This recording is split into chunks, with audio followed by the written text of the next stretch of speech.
समृद्धी महामार्ग रोज स्वतःच्या हातांनी साफ करण्याचे काम करणाऱ्या 8 महिला कामगारांना मृत्यूने याच महामार्गावर गाठले असून रोजचे काम आटपून घरी परतण्यास ज्या पिकअप वाहनात त्या बसल्या त्या पिकअपला भरधाव कंटेनरने धडक दिली. कंटेनर चालकाला लागलेली डुलकी या महिलांसाठी काळ ठरली. यामध्ये जखमी झालेल्या तिघींची मृत्यूशी झुंज सुरू आहे. समृद्धी महामार्ग स्वच्छ करणाऱ्या महिलांच्या रक्ताने अन्न फुटलेल्या बांगड्यांच्या सड्याने बुधवारी सायंकाळी 5 वाजता कडवंची तालुका जालना शिवारात समृद्धी माखला गेला. अपघातातील मृतांच्या वारसांना मुख्यमंत्री देवेंद्र फडणवीस यांनी राज्य सरकारतर्फे 5 लाख रुपये आर्थिक मदत जाहीर केली आहे.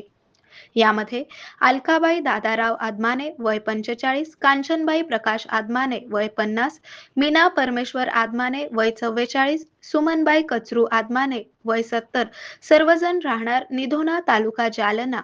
ताराबाई गहिनाजी चौधरी वय 45, कडूबाई रामदास मदन वय 45, लक्ष्मीबाई संतोष मदन वय 45, तिघीही राहणार केळी गव्हाण तालुका बदनापूर.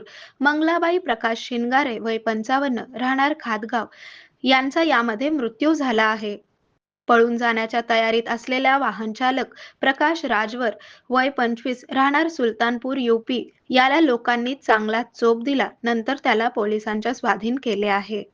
म्हणजे केवळ औषध नाही तर निसर्गाच्या योग्य उपचारांनी मिळणारी खरी आरामदायक अनुभूती.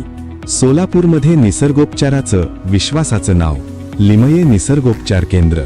इथे उपलब्ध आहेत विना औषध उपचार पद्धती, ॲक्युप्रेशर, ॲक्युपंक्चर, कपिंग आणि मसाज थेरपी.